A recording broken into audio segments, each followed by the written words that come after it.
My son demanded my house. When I refused, his eyes darkened. Then I'll find another way. That night, a truck with no license plates pulled up to my house. You won't believe what happened next. Before we continue, please subscribe to the channel and write in the comments what time it is where you are now. The front door slammed with such force that my coffee mug rattled against the counter. Jonah burst through the doorway like a man fleeing flames, his face flushed crimson, tie loosened and hanging askew. He didn't bother with greetings. "Dad, Sarah went absolutely insane today about money." His voice cracked with exhaustion. "Says the neighbor just got a brand new Lexus while we're stuck driving that beat-up Honda." I kept stirring the mashed potatoes, letting the familiar rhythm calm my own startled nerves. The meatloaf had 15 minutes left in the oven, filling the kitchen with the aroma of home. "Son, patience builds character. You work harder than most men I know." Jonah paced between the kitchen table and refrigerator, his expensive leather shoes clicking against the linoleum I'd installed myself 20 years ago. "Easy for you to say, Dad. You don't wake up every morning to a wife who constantly compares you to other husbands." I opened the oven door, checking the golden brown crust forming on dinner. Steam escaped in warm clouds that fogged my glasses briefly. "Main thing is those beautiful grandchildren are healthy and fed." "Healthy doesn't pay for private school." Jonah collapsed into the chair where he'd sat for thousands of family meals. "Sarah wants everything the neighbors have. New car, kitchen renovation, vacation to Europe." Setting 2 plates on the familiar oak table, I studied my son's face. Worry lines had deepened around his eyes since Christmas. His mother would have recognized that particular expression of defeat. "What triggered today's argument?" "Rebecca's mom picked her up in a Tesla." "A Tesla, Dad?" Jonah's laugh held no humor. Sarah spent the entire afternoon researching how much they cost, then announced, "I'm not providing enough for our family." I pulled the meatloaf from the oven, its surface perfectly caramelized. "Your wife forgets that good things take time to build." She threatened divorce again. The words fell flat between us. Said she won't waste her prime years married to a man without ambition. The confession hung in the air while I carved generous slices, steam rising from each portion. Martha had taught me this recipe during our first year of marriage, back when we could barely afford ground beef once a week. "Coffee's fresh," I said, filling his cup with the dark roast he preferred. "Tell me what happened after Rebecca got home." Jonah accepted the plate gratefully, finally meeting my eyes. Sarah cornered me in the garage, waving her phone with pictures of luxury cars, started listing everything wrong with our life. I settled across from him, noting how his shoulders gradually relaxed as familiar comfort surrounded him. The kitchen walls displayed 40 years of family photographs, each one a testament to love surviving financial struggles. "Your mother and I survived worse storms," I reminded him gently. "Remember the year I got laid off from the plant? We ate beans and rice for months. But you two never fought like Sarah and I do." Jonah took his first real bite, savoring the flavors of childhood. "She doesn't understand that IT work isn't guaranteed income." Outside, March evening light faded slowly through windows Martha had chosen for their view of her rose garden. "I'd planted those bushes the spring after you were born, hoping to give her beauty amid our modest circumstances." "Son, marriage requires 2 people pulling the same direction." I passed him the bowl of potatoes. "Maybe Sarah needs reminding of what matters most." Jonah's phone buzzed against the table. He glanced at it, then deliberately turned it face down. "She's probably texting about something else we can't afford." We ate in comfortable silence, the kind shared between father and son across decades of similar conversations. I watched him slowly unwind, remembering the scared little boy who'd run to the same kitchen after playground fights. "More meatloaf?" I asked, already reaching for his plate. "Please." His smile finally appeared, genuine and grateful. "I forgot how much better I feel after talking with you." I served him another generous portion, then rose to clear our empty glasses. The apple pie cooling on the counter promised to restore his spirits completely. Some problems required patience and prayer, others needed good food and family wisdom. "Let me get dessert started," I said, stacking our dinner plates beside the sink. I carried the dinner plates to the sink, running warm water over the familiar ceramic patterns Martha had chosen 30 years ago. The apple pie sat cooling on the windowsill, its golden crust promising the perfect ending to our meal. Jonah looked more relaxed now, his earlier tension dissolving into the comfortable rhythm of family dinner. "Your grandmother's recipe never fails," I said, cutting 2 generous slices. The sweet aroma mixed with coffee created the exact atmosphere Martha used to orchestrate during difficult times. Jonah accepted his dessert with a grateful nod. "I always feel better after eating here. Sarah's cooking comes from boxes and microwaves." I poured fresh coffee into our cups, settling back into my chair. "Speaking of home improvements, Realtor called yesterday. Elena Vargas, I think her name was." My son took a bite of pie, nodding absently. "Oh yeah? What did she want?" "Offered $600,000 for the house." Jonah's fork froze halfway to his mouth. The bite of pie trembled on the tines as his eyes widened, processing numbers that clearly staggered him. 600,000? His voice climbed an octave. "And you turned it down?" "I'm not planning to sell my house," I replied calmly, sipping coffee. The fork clattered against his plate as Jonah jumped from his chair. "Dad, have you completely lost your mind? That's enormous money." He began pacing again, this time with manic energy rather than frustration. "Do you have any idea what could be done with $600,000? I watched my son transform before my eyes. The grateful, relaxed man who'd been enjoying family comfort vanished, replaced by someone calculating dollar signs. His entire body language shifted, leaning forward, eyes bright with possibility, hands gesturing wildly. "Jonah, sit down and finish your pie." "Finish my pie?" He spun toward me, incredulous. "Dad, we're talking about more money than most people see in a lifetime. Sarah would stop complaining forever. Rebecca and Michael could attend any college they wanted. The children have college funds already." "Basic state school funds," he corrected sharply. "This money could send them to Harvard, Yale, anywhere they dreamed." He planted both hands on the table, leaning toward me intensely. "You could live comfortably for the rest of your life without worrying about expenses?" I set down my coffee cup carefully. "What makes you think I'm worrying about expenses now?" "Dad, you're 75 years old?" 65, I corrected. 65, then. You shouldn't be maintaining this big house alone. Think about assisted living communities, traveling, enjoying retirement properly." His voice carried the persuasive tone he probably used in business meetings. 600,000 could change everything. The evening light had faded completely now, leaving us in the warm glow of kitchen lamps. I studied my son's face, seeing a stranger wearing familiar features. When had money become more important than family history? "Elena Vargas mentioned developers wanting the entire block," I said quietly, "planning to tear down all these houses for condominiums." "Even better!" Jonah's enthusiasm disturbed me. "That means property values will skyrocket.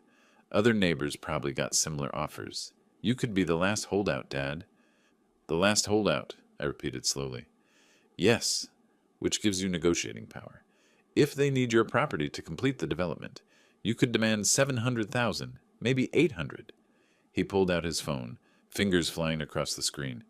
"I'm looking up comparable sales in the area right now." I watched him research my home's value like a commodity to be traded. The same hands that had learned to tie shoes at this table now calculated profit margins on my life's work. "Found it," he announced triumphantly. "Houses on Maple Street sold for $650 last month. Dad, you're sitting on a gold mine and don't even realize it." "What exactly would you do with all that money, son?" I stood slowly, feeling every one of my 65 years in the simple movement. "Come with me, Jonah. I want to show you something."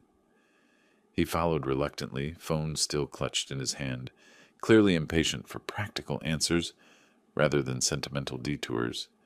I led him from the kitchen through the dining room into the living room, where family photographs lined the mantelpiece like silent witnesses. "This house isn't just property, son. I bought it in March 1985, after 10 years of saving every extra penny." I touched the silver frame holding our wedding photo, Martha radiant in white lace, myself young and determined in a borrowed suit. We'd been living in that tiny apartment above Morrison's Hardware, dreaming of space for the family we wanted. Jonah shifted impatiently behind me. "Dad, that was 40 years ago. Times have changed. Your mother planted those roses by the front porch the first spring we lived here. I pointed through the window toward the dormant bushes that would bloom again in May. This living room is where you took your first steps, holding on to that coffee table. The same oak table still anchored the room's center, scarred by decades of use but solid as ever. I remembered Martha refinishing it herself, determined to make our modest furniture beautiful through care and effort. I worked double shifts at the auto plant to pay off the mortgage early, I continued, moving to my reading chair by the cold fireplace. 40 years of my life live in these walls, Jonah. Every extra hour at the factory meant less debt, more security for you and your mother. Jonah checked his phone again, the blue glow reflecting off his impatient face. But Dad, it's just a house. Money matters more than sentiment in today's world. Just a house? The words hit like physical blows. I sank into my chair, the leather worn smooth by countless evenings of reading while Martha sewed nearby. Her basket still sat beside her favorite armchair, threads and needles waiting for hands that would never return. Do you remember learning to ride your bicycle on this driveway? I asked quietly, or building that treehouse in the backyard maple? Of course I remember. His tone suggested childhood memories were luxuries he couldn't afford. But nostalgia doesn't pay for Rebecca's orthodontics or Michael's soccer camp. I studied my son's face in the lamplight, searching for traces of the boy who'd run crying to this same room after skinning his knees. When your mother got sick, we took out a second mortgage to pay for treatments. Insurance wouldn't cover. Know how long it took me to pay that off? Dad, please don't guilt-trip me about Mom's medical bills. 12 years, Jonah. 12 years of overtime shifts and weekend jobs. But we kept this house because it represented everything we'd built together.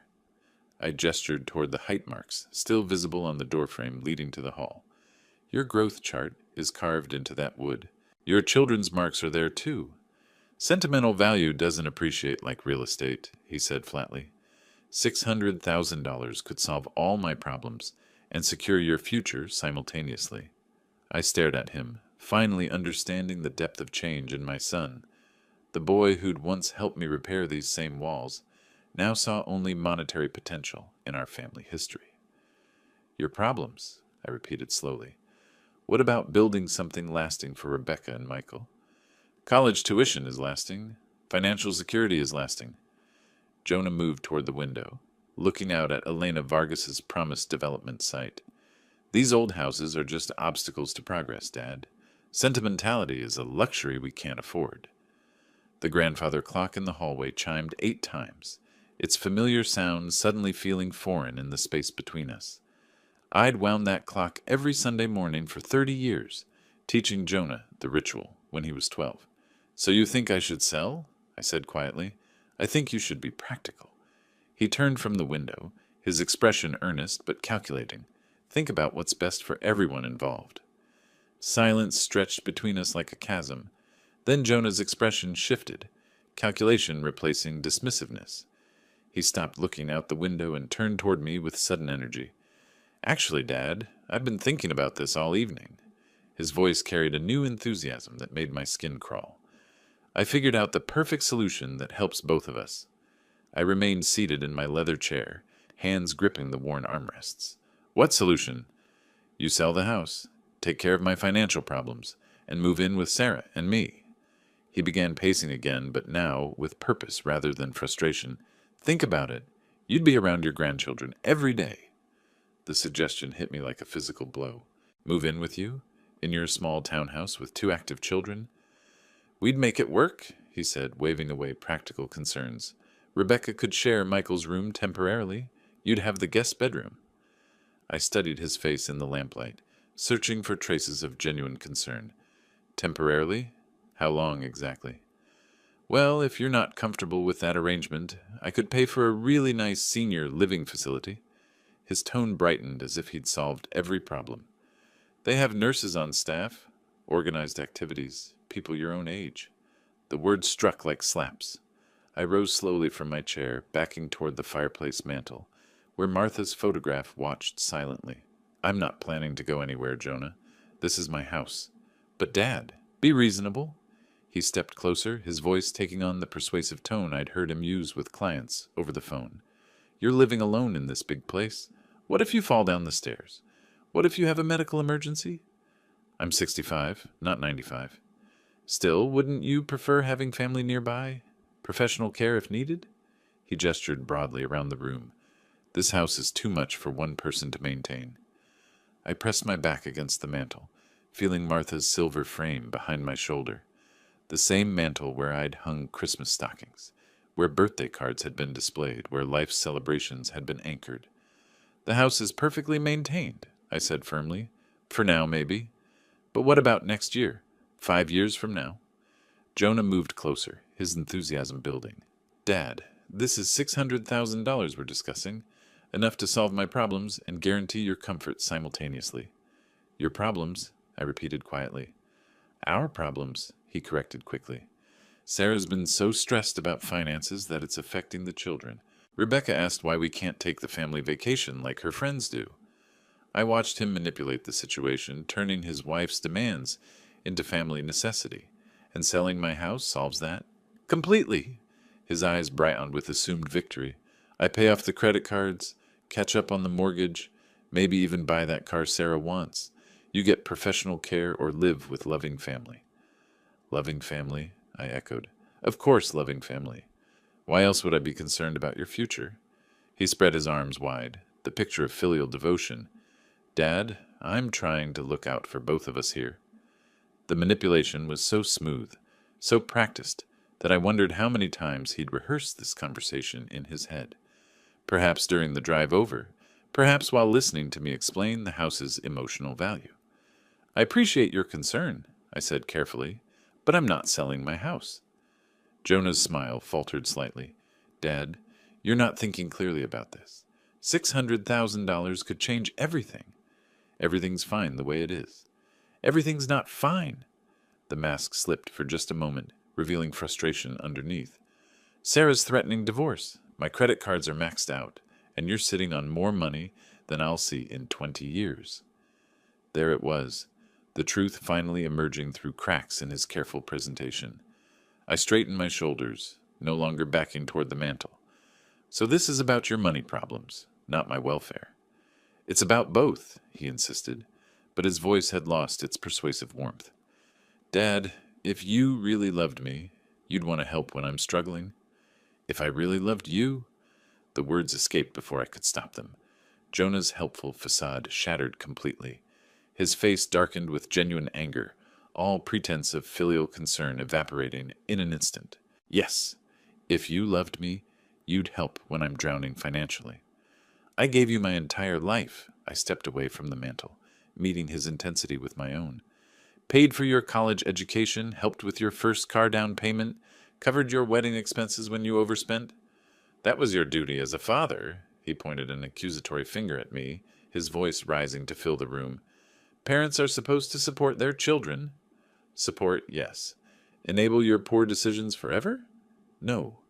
Poor decisions? Jonah's voice cracked with indignation. I work 60 hours a week trying to provide for my family. Sarah has every right to expect a decent standard of living. I moved past him toward the hallway, no longer willing to be cornered in my own living room. A decent standard of living?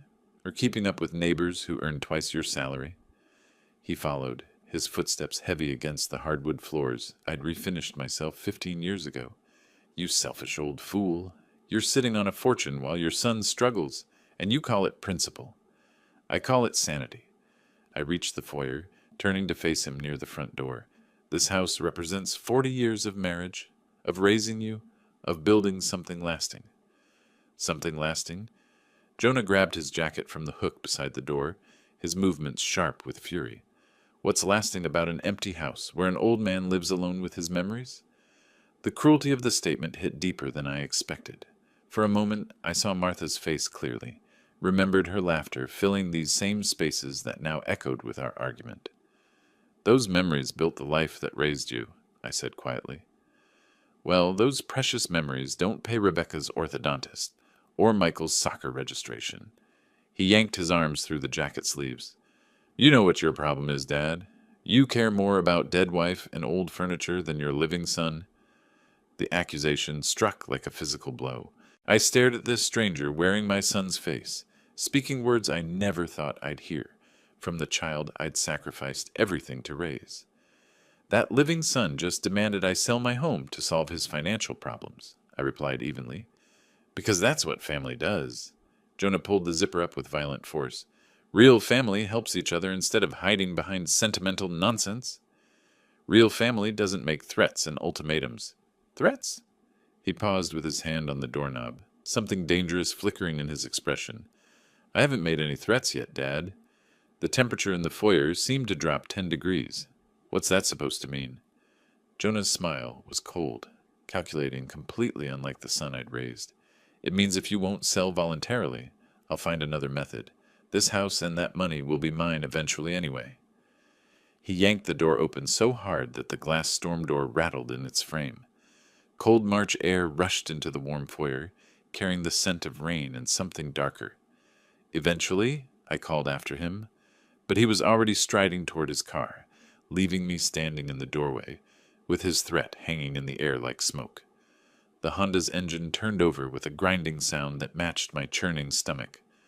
I watched his taillights disappear around the corner, then slowly closed both doors. The house settled around me in sudden silence, but the warm comfort I'd always found here felt different now. Changed, threatened. The silence that followed felt heavier than any sound. I stood in the foyer for several minutes, listening to the house settle around me, the familiar creaks and sighs that had once been comforting, now seeming ominous. The grandfather clock in the hallway ticked steadily, marking time in a world that suddenly felt less secure. Eventually, I walked back toward the dining room, where our interrupted dinner still waited. Jonah's apple pie sat barely touched, fork abandoned mid-bite when money had become more important than family dessert. I stacked the plates methodically, scraping the uneaten portions into the garbage disposal with mechanical precision. Shouldn't have told him about Elena Vargas.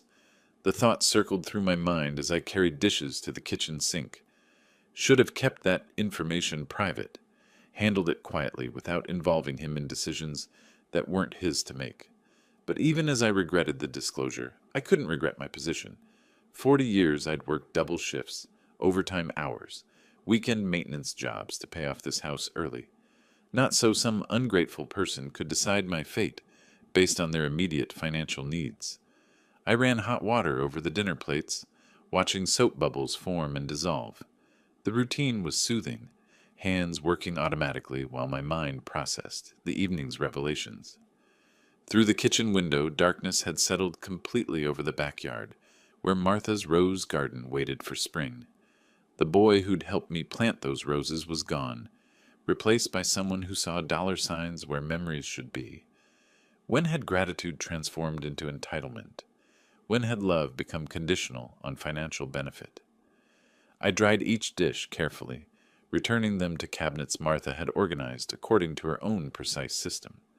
Her coffee cups still occupied the top shelf, though I hadn't used them since the funeral. Some things were too precious to risk breaking through careless daily use.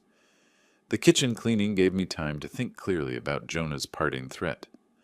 Another method, he'd said, as if my refusal was merely an obstacle to overcome rather than a final decision. What did a desperate IT manager with maxed out credit cards and an angry wife consider as alternative methods?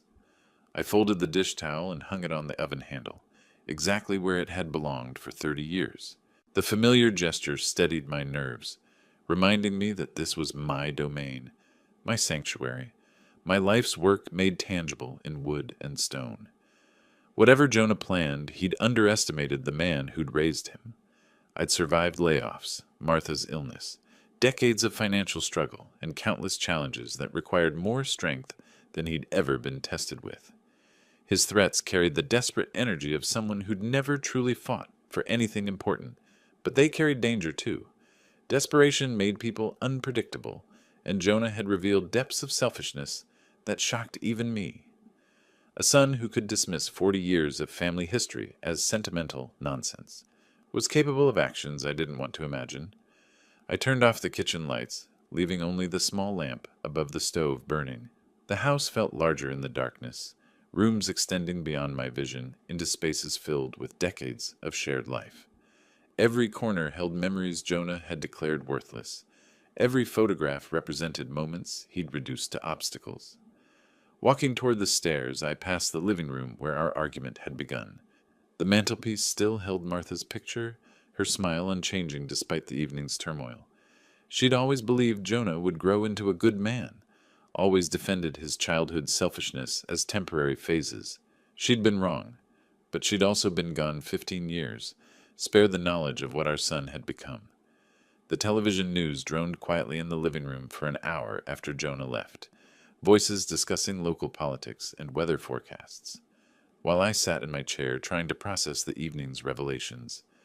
The familiar routine of watching late news helped settle my nerves, though my mind kept returning to that final threat about another method.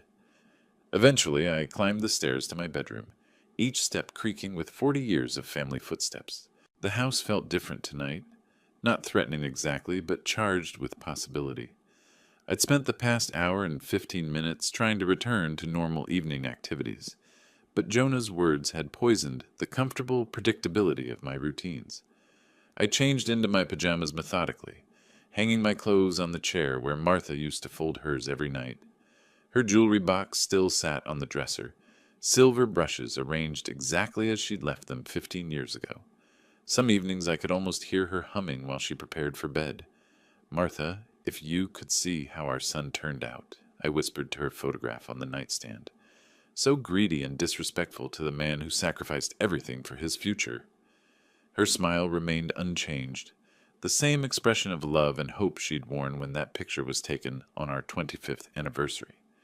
She'd believed Jonah would mature into a good man, always defended his childhood selfishness as temporary growing pains. I walked to the bedroom window, checking the locks automatically, not from fear, but from the practical caution that came with living alone.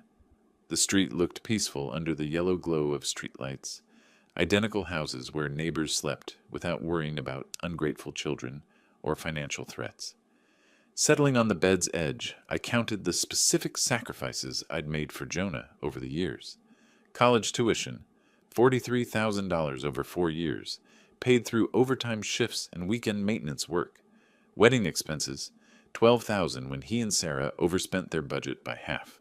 First house down payment, $8,000 to help them qualify for the mortgage. I paid for his education, wedding, helped with those grandchildren's expenses. I continued to Martha's picture, and he calls me selfish for wanting to keep our home. The grandfather clock in the hallway chimed 10:30, its familiar sound marking another day's end in the house where I'd planned to die peacefully. Now that certainty felt threatened by someone who shared my blood, but none of my values. I brushed my teeth at the bathroom sink, the same routine I'd followed for decades. Martha's toothbrush still stood in the ceramic holder beside mine, though I'd replaced the head years ago just to maintain the illusion of her presence. What disturbed me most wasn't Jonah's greed. I'd suspected that character flaw for years. What shocked me was his willingness to threaten his own father, to speak of other methods, as if my refusal was merely an obstacle to overcome, rather than a final decision. Returning to bed, I pulled the covers up and reached for the lamp switch. The familiar darkness settled around me like an old friend, but sleep felt elusive. My mind kept circling back to that ominous promise, trying to imagine what desperate methods a financially struggling IT manager might consider. Outside, the March wind rattled bare tree branches against the roof, sounds that had comforted me for 40 years, but tonight seemed less peaceful. Every creak and settling sound made me wonder if Jonah's threats were idle anger or genuine warning. I closed my eyes, hoping exhaustion would overcome worry, but knowing this night would pass slowly. Tomorrow would bring whatever consequences Jonah's desperation might produce, and I'd face them with the same determination that had carried me through decades of harder challenges. A deep rumbling sound pulled me from uneasy sleep. I sat up in darkness, instantly alert, despite the fog of interrupted dreams. The bedside clock's red digits read 2:45 a.m., too early for delivery trucks, too late for legitimate visitors. The sound came again, multiple car doors slamming in quick succession, not the single thud of a neighbor returning home late. I swung my bare feet to the cold floor, moving toward the bedroom window with practiced silence. Parting the curtains just enough to peer out, I saw a dark pickup truck parked in my driveway. No license plate visible from this angle. Windows tinted black, engine still running with vapor rising from the exhaust in the cold night air.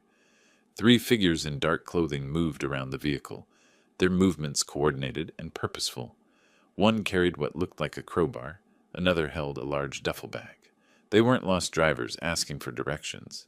"What is this?" I whispered to the empty room. "Who comes calling at this ungodly hour?" My stomach tightened as the pieces connected. Jonah's threat about another method echoing in my memory, the timing too convenient to be coincidence. He'd found people willing to do what he couldn't accomplish through manipulation and anger.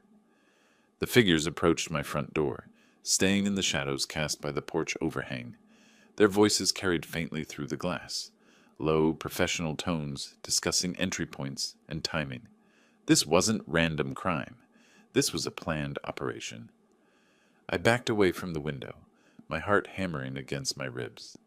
40 years of peaceful nights in this house, and now strangers planned to violate the sanctuary Martha and I had built together. One man circled toward the backyard while the others remained at the front entrance. They were checking for the easiest access point, evaluating my home's vulnerabilities with the expertise of people who'd done this before. The soft sound of footsteps on gravel reached my ears as they moved around the foundation, testing windows, no doubt, looking for unlocked doors or loose screens. My evening routine of checking locks suddenly seemed prophetic, rather than merely careful. "They're walking right up to the house," I breathed, pressing closer to the window frame. "This isn't some mistaken address or coincidence."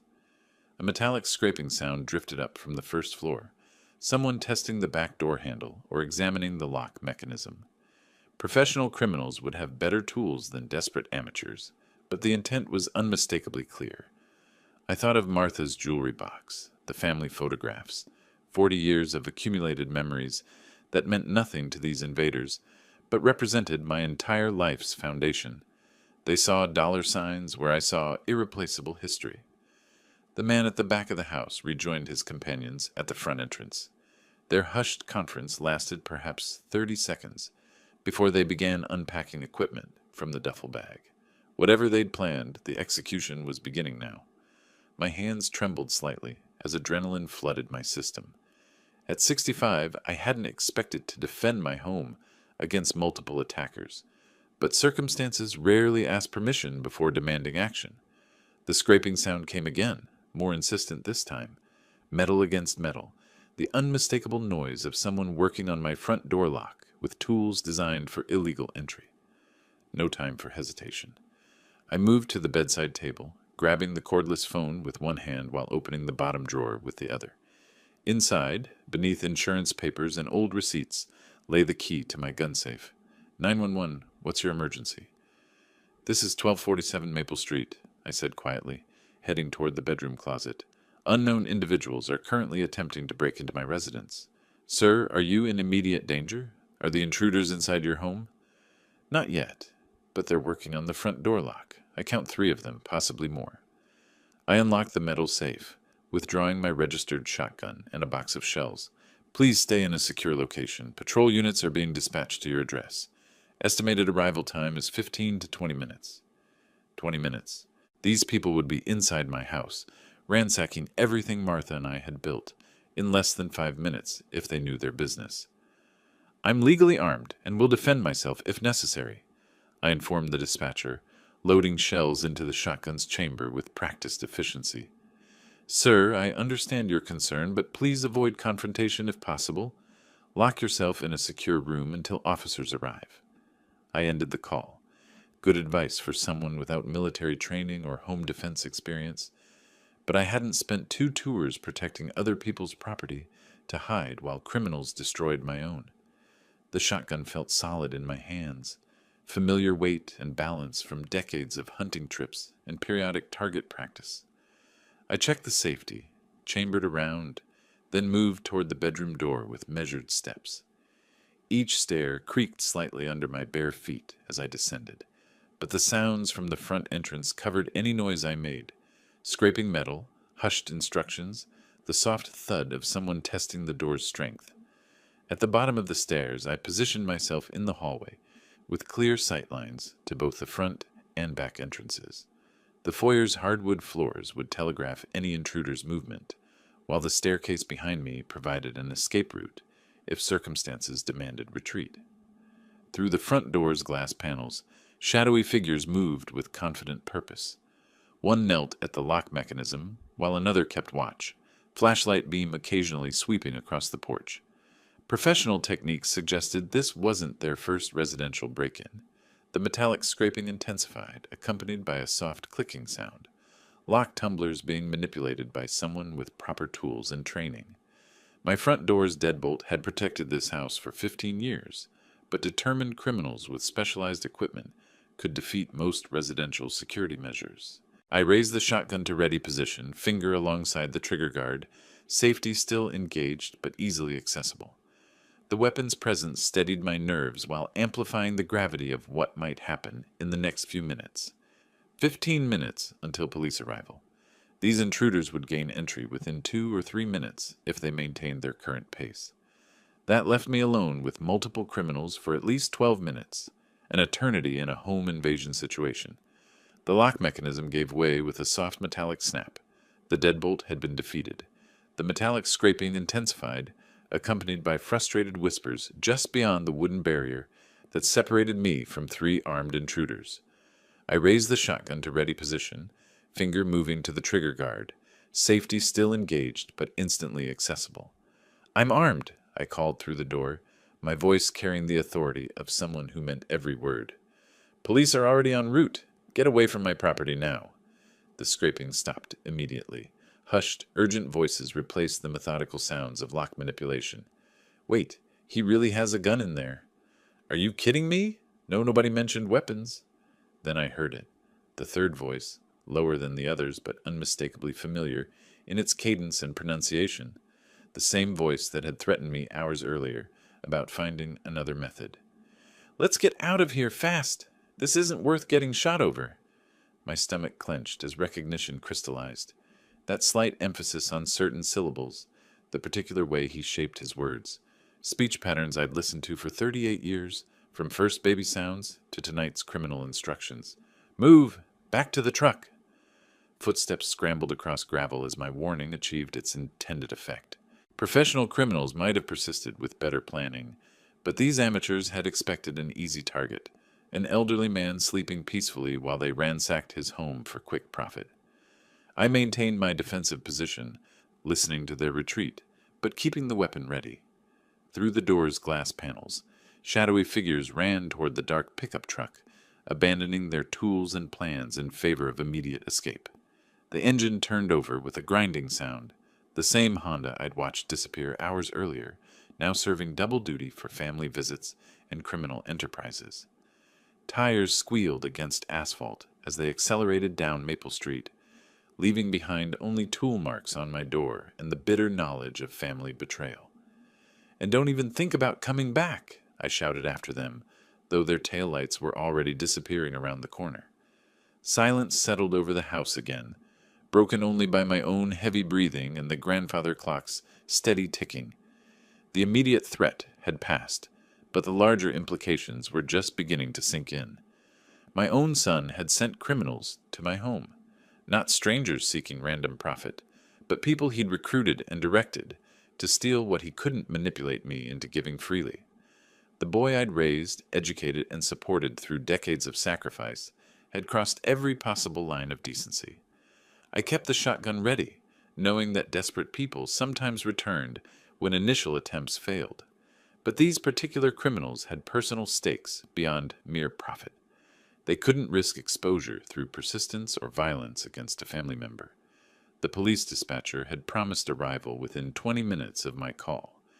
That left me perhaps 10 more minutes alone with my thoughts, my weapon, and the devastating realization that my relationship with Jonah was not just damaged, but completely destroyed.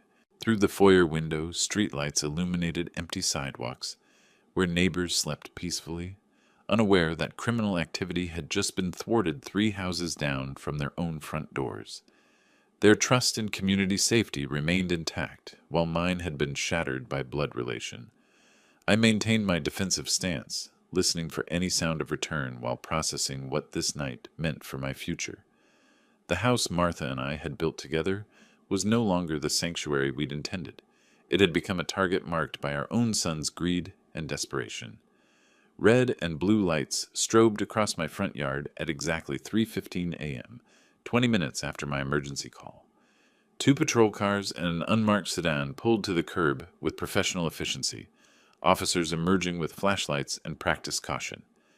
I set the shotgun safely aside, disengaged all locks, and opened the front door to meet Detective Ramirez, a compact woman in her 40s, whose sharp eyes immediately assessed both the door damage and my composed demeanor. "Mr. Myers, I'm Detective Ramirez. Are you injured? Do you need medical attention?" "No injuries, Detective." They never made it inside. I gestured toward the scratched lock mechanism and jimmied door frame. 3 men with professional tools, but they retreated when I announced I was armed.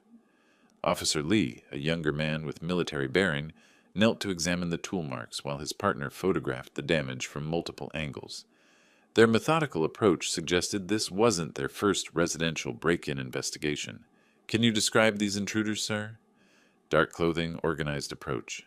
They arrived in a pickup truck without visible license plates. I chose my words carefully, providing accurate information while avoiding speculation about family connections. "Did you hear them speaking to each other?" I hesitated, weighing family loyalty against civic duty. Some conversation during their retreat. One voice seemed familiar, but in the darkness and stress, it's difficult to be completely certain. Detective Ramirez made notes in a leather-bound pad. "Familiar how? Like a neighbor, co-worker, someone from your daily routine?" "Possibly." The lie tasted bitter, but accusing my own son without absolute proof felt like crossing a line I couldn't uncross. Sound carries strangely at night. Officer Lee completed his exterior examination, then moved to the backyard with a powerful flashlight. "Detective, we've got clear tire impressions in the driveway and footprints around the foundation. Looks like they checked multiple entry points before settling on the front door. Professional assessment or amateur hour?" "Bit of both. Good planning, decent tools, but they spooked easy when confronted with resistance." Detective Ramirez nodded, still taking notes. "Mr. Myers, any idea why someone would target your home specifically? Expensive electronics? Jewelry? Cash kept on premises?" I considered mentioning the recent real estate interest, but decided that information might lead to uncomfortable questions about family finances. "Nothing obvious. Standard household items, no significant valuables. Any recent disputes with neighbors, contractors, service workers? Anyone who might know your daily routine or when you're typically home?" The question hit closer to truth than she realized. "No neighbor problems. I keep to myself mostly." Officer Lee returned from his perimeter check. No signs they attempted entry elsewhere. Front door was definitely their target, probably scouted in advance. "Security cameras in the area?" "We'll canvass the neighborhood, but most residential systems don't cover the street very well." Detective Ramirez closed her notepad. "Mr. Myers, we'll file this as attempted burglary with weapons deterrent. Unfortunately, without clear suspect descriptions or license plates, our investigation options are limited." I nodded, understanding the reality of law enforcement resources and case priorities. "I appreciate your quick response. The deterrent effect worked, as intended. You handled the situation well. Legal firearm ownership, proper defensive positioning, clear warnings before any escalation." She handed me a business card. "Case number 2025-3-847. Call if you remember any additional details, or if you notice suspicious activity." After they finished photographing evidence and collecting their reports, the officers departed with professional courtesy and realistic expectations. The case would be filed, investigated perfunctorily, and eventually closed without resolution. I stood alone in my foyer, again, surveying the damaged door frame that would need professional repair. The cost was manageable, but the symbolism was devastating. My own son had literally tried to break down the barriers I'd built to protect family security.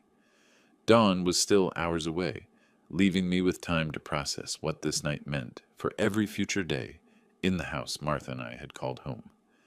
3 months later, I sat on the terrace of my new condominium in Phoenix, watching the sun rise over the Sonoran Desert Mountains. The Arizona heat had already begun its daily assault by 6:30 a.m., but I preferred harsh clarity to Ohio's deceptive seasonal changes. The legal documents spread across my patio table told the complete story of my transformation. Elena Vargas had indeed been accurate about market demand. Competitive bidding had driven my house's final sale price to $650,000, $50,000 more than her original estimate. Jonah would never know I'd received more than expected. He'd probably spent months calculating how to access that original $600,000, never imagining his father had completely vanished from Ohio, with additional resources and zero forwarding information. Detective Ramirez's case file had remained officially open but practically dormant. No suspects identified, no additional evidence discovered, no resolution likely. The attempted break-in had become another unsolved property crime in Akron's statistics, exactly as I'd expected when family loyalty prevented complete cooperation. My new address existed in no database that connected to my former life. No phone number, no forwarding mail service, no social media presence that might allow accidental discovery. I'd severed every possible connection to the people who'd betrayed 40 years of paternal sacrifice. The condominium's modern efficiency contrasted starkly with the accumulated memories of Maple Street. No family photographs cluttered surfaces. No Martha's jewelry box occupied the dresser. No height marks scarred doorframes. Everything here served function rather than sentiment. Yet Martha's presence remained strong in my daily routine. I'd brought her favorite coffee mug, the one she'd used every morning for 20 years. Speaking to her memory had become easier in this neutral space, away from rooms haunted by both love and disappointment. "Justice doesn't always arrive the way you expect, Martha," I said aloud, addressing the mountain landscape she'd never seen. "But it arrives eventually." Rebecca's school photograph sat on my kitchen counter, the only family image I'd preserved during my move. My granddaughter's smile reminded me that innocent people existed within complicated family dynamics, even when their parents had chosen greed over gratitude. I'd established a savings account in her name at a Phoenix bank, contributing monthly amounts that would accumulate significantly by her 18th birthday. She'd never know her grandfather had provided for her college education, but the money would be waiting when she needed it most. Jonah had probably noticed my disappearance by now. Failed phone calls, returned mail, empty house eventually sold by real estate agents he couldn't contact. His other method had achieved exactly the opposite of its intended effect. The desert heat intensified as morning progressed, reminding me that this harsh landscape rewarded careful adaptation while punishing the unprepared. I'd spent 65 years learning those lessons in Ohio's industrial environment, and they translated perfectly to Arizona's natural challenges. By noon, I'd be inside with air conditioning and afternoon routines that belonged entirely to me. No family obligations, no manipulation attempts, no threats disguised as concern for my welfare. The phoenix of legend rose from ashes of destruction, transformed by fire into something stronger and more beautiful than its original form. My own resurrection had required leaving behind everything familiar, but the freedom was worth every sacrifice. If you like this story, please like this video, subscribe to the channel, and share your impressions of this story in the comments. To listen to the next story, click on the box on the left. Thank you for watching,